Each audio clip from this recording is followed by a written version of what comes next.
Welcome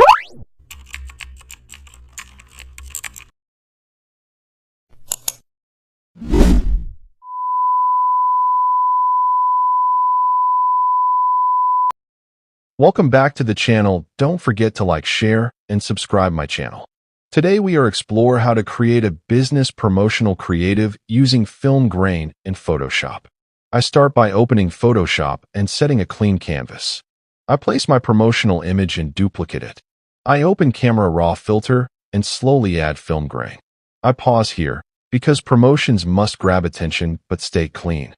I balance the grain so it supports the design, not overpower it. I zoom in to check product areas. I zoom out to feel the emotional pull. Now I add business promotional text with strong alignment.